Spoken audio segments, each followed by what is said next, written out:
Welcome again to our YouTube channel math की पाठशाला। तो आज मैं आपको करवाऊंगी क्लास 10th का चैप्टर 7 जो कि है कोऑर्डिनेट ज्योमेट्री। ठीक है, जिसको हम हिंदी में बोलते हैं निर्देशांक ज्यामिति। ठीक है, तो इसमें जैसे कुछ टर्म्स हैं, पहले मैं आपको वो बता दूं। कोऑर्डिनेट, ठीक है, कोऑर्डिनेट को हिंदी में बोलते हैं निर्देशांक। एब्सिसा इसे बोलते हैं भुज। ऑर्डिनेट कोटि, एक्सिस अक्ष। ठीक है, तो सबसे पहले हमारे जो कोऑर्डिनेट है वो क्या होते हैं। कोऑर्डिनेट जैसे किसी भी पॉइंट को बताना, मतलब पॉइंट्स के पेयर को, वैल्यूज को शो करना ग्राफ पे, एक्स कोमा वाई। ये हमारे होते हैं किसी भी पॉइंट के coordinates, x comma Y.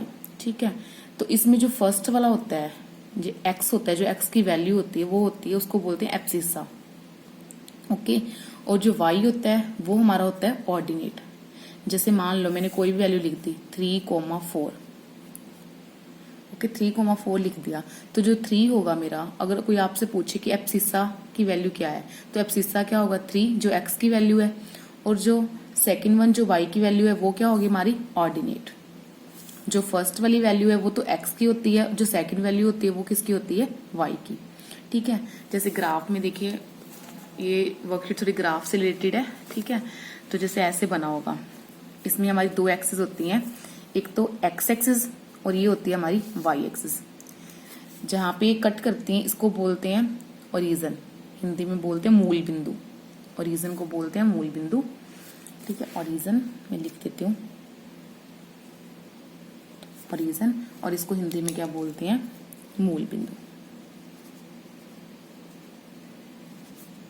Okay, तो जो रीजन के राइट साइड में जो पॉइंट्स होते हैं वो हमारे पॉजिटिव होते हैं, 0 से 1, 2, 3, 4, और जो इसके लेफ्ट साइड होते हैं वो नेगेटिव होते हैं। इधर तो एक्स एक्सिस होती है, इधर पॉजिटिव वैल्यू होती है एक्स की, इधर एक्स की नेगेटिव वैल्यू होती है। और ओरिजिन के ऊपर, ठीक है, हॉरिजॉन्टल लाइन के जो ऊपर वाई के पॉइंट्स होते हैं वो पॉजिटिव होते हैं, और जो नीचे होते हैं वो नेगेटिव होते हैं। जो पॉजिटिव पॉइंट है हम इनको एक्स से लिखते हैं, मतलब एक्स एक्सिस, ये एक्स डैश होगी क्योंकि इधर एक्स की वैल्यू जो है वो नेगेटिव होती है। ऊपर y की वैल्यू पॉजिटिव, इसको मैंने y से डिनोट कर दिया, और नीचे मैंने क्या कर दिया, y डैश से। ठीक है, मैंने मान लो कोई भी पॉइंट लिया था, जैसे 3,4 लिया था, तो 3,4 मेरा कहाँ पे होगा, 3,4 का मतलब है कि मेरी x की वैल्यू 3 और y की वैल्यू 4, क्योंकि पहले वाली वैल्यू x की और सेकेंड वाली वैल्यू y की। अब x की वैल्यू हॉरिजॉन्टल, ठीक है, इधर देखिए 3 कहाँ पे होगा, ये यहाँ पे।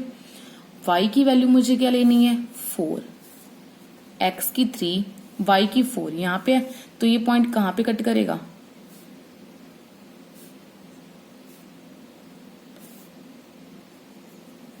तो ये पॉइंट मेरा यहाँ पे आ गया, x की 3, y की 4, तो ये पॉइंट यहाँ पे होगा। मतलब पहले वाली वैल्यू मुझे x की लेनी है, सेकंड वाली वैल्यू y की लेनी है। तो ऐसे ही जो ग्राफ होता है उसमें हमारे 4 क्वाड्रेंट होते हैं। ठीक है, पहला क्वाड्रेंट ये होता है फर्स्ट क्वाड्रेंट, ये सेकंड, थर्ड, और ये हमारा हो गया फोर्थ। फर्स्ट में x भी पॉजिटिव और y भी पॉजिटिव, मतलब पहला भी पॉजिटिव, दूसरा भी पॉजिटिव। हमें पहले हमेशा x की वैल्यू लेनी होती है, तो इसमें जो x की वैल्यू क्या है, नेगेटिव, y की वैल्यू पॉजिटिव। इसमें x की नेगेटिव, y की भी नेगेटिव। इसमें x की पॉजिटिव, y की नेगेटिव। ठीक है, तो ये हमारे 4 क्वाड्रेंट होते हैं। फर्स्ट क्वाड्रेंट में दोनों पॉजिटिव, सेकेंड क्वाड्रेंट में x negative, y positive, third quadrant में दोनों नेगेटिव, फोर्थ में x पॉजिटिव, y नेगेटिव। तो कई बार ये एक नंबर का क्वेश्चन पूछ लेते हैं, जैसे हमें ये दे देंगे ऐसे -4, -2 दे दिया। ठीक है, -4, -2 दे दिया, तो ये कौन से क्वाड्रेंट में होगा, इसमें पहले वाली देखो, पहले वाली वैल्यू x की है, सेकेंड वाली वैल्यू y की है। तो जो पहले वाली वैल्यू है वो नेगेटिव है, x negative, y negative. Negative negative दोनों किस में होते हैं, थर्ड में। तो ये जो हमारी वैल्यू है वो कौन से क्वाड्रेंट में होगी, थर्ड क्वाड्रेंट में। ठीक है, क्वाड्रेंट को बोलते हैं चतुर्थांश, तो कौन से चतुर्थांश में होगी, थर्ड में। ओके, नेक्स्ट देखते हैं डिस्टेंस फॉर्मूला। ठीक है, ये 7.1 का जो मेन टॉपिक है, मतलब 7.1 के सम इसी से होंगे। डिस्टेंस फॉर्मूला, मान लो अगर आपको 2 पॉइंट्स दिए हैं, एक पॉइंट P दिया हुआ है, एक Q दिया है। पहले वाली वैल्यू x की होती है, सेकंड वाली वैल्यू y की। जो मैं P की है उसको लिख लेती हूँ x1, y1। Q की मैंने मान ली x2, y2।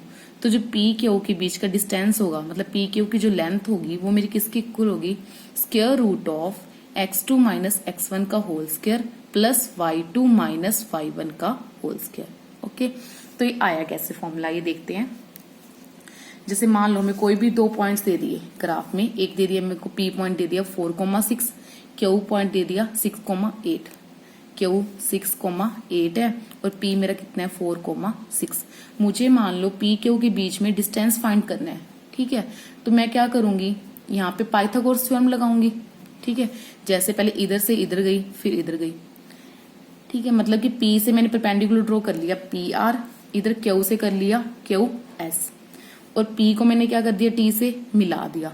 अगर मैंने PQ निकालनी है, अब ये एक तरह से राइट एंगल ट्रायंगल नहीं बन गई हमारी, जो PQT है वो एक तरह से क्या बन गई, राइट एंगल ट्रायंगल बन गई।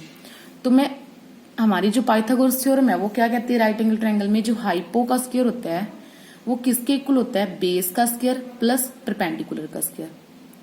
हाइपो मतलब करण का स्क्वायर इक्वल टू आधार का स्क्वायर प्लस लंब का स्क्वायर।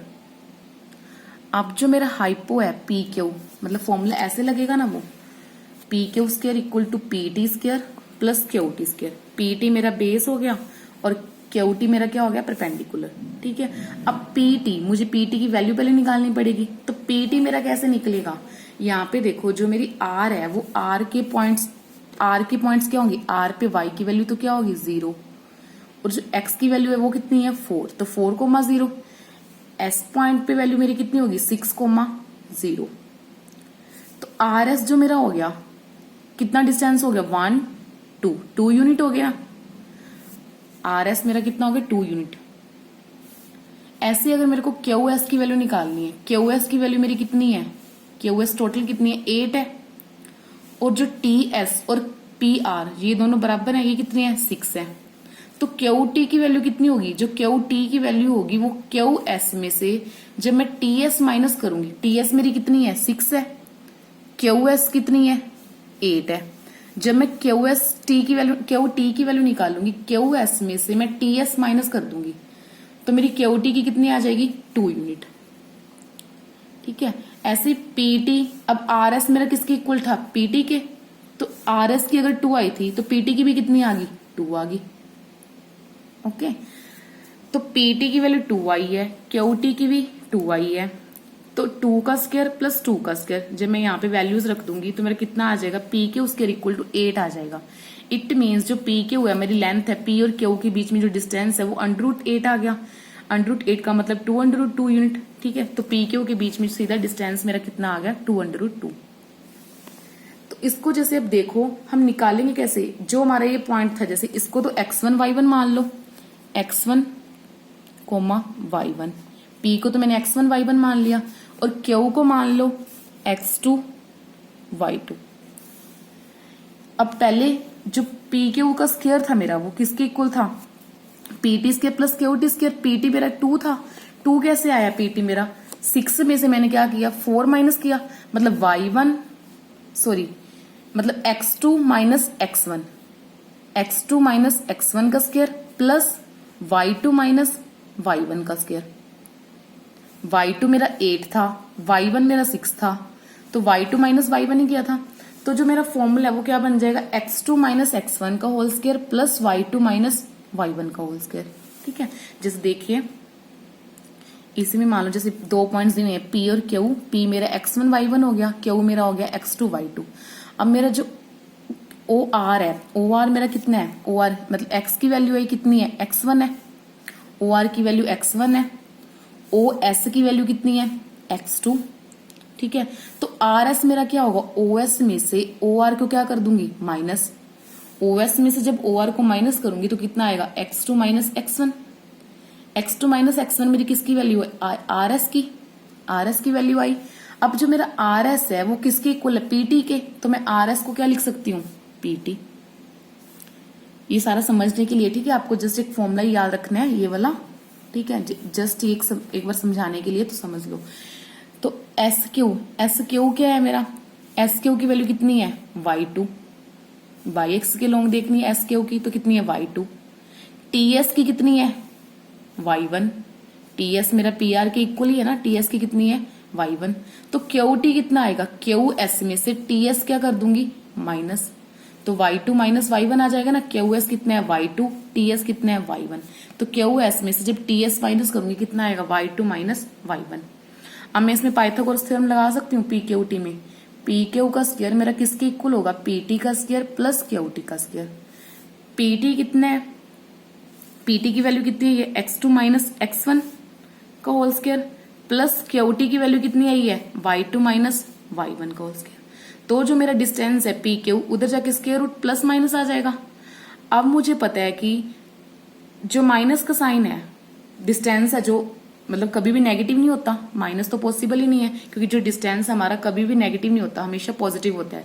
तो जो हमारा डिस्टेंस है वो कितना हो जाएगा, that means P and Q कैसे आएगा, PQ equal to x2 minus x1 का whole square plus y2 minus y1 का होल स्क्वायर, ऊपर क्या आएगा स्क्वायर रूट। अगर आपको कोई भी दो पॉइंट्स दिए हैं P और Q तो उसका डिस्टेंस कैसे निकालोगे, जस्ट x2 में से x1 माइनस कर दोगे प्लस y2 में से y1 माइनस कर दोगे, उनका क्या लेना है स्क्वायर रूट, स्क्वायर करके। ठीक है, तो ये हमारा डिस्टेंस फॉर्मूला हो गया। छोटे से रिजल्ट हैं इसके बेस पे। Distance of a point PXY from origin, अगर वही आपको बोल दे कि ओरिजिन से डिस्टेंस लेना है, PXY है, दूसरा x0 है, 0 है, ओरिजिन है, इसको x1 मान लो, ये y1 मान लो, ये x2, ये y2, तो कैसे करोगे, वही x2 माइनस x1 का whole square, y2 minus y1 का होल स्क्वायर, मतलब x माइनस 0 का whole square plus y minus 0 का होल स्क्वायर, तो कितना आ जाएगा x square plus y square.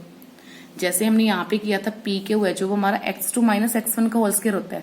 अब स्क्वायर है, स्क्वायर में कोई भी चीज नेगेटिव तो हो ही नहीं सकती, पॉजिटिव ही बना देगा स्क्वायर तो।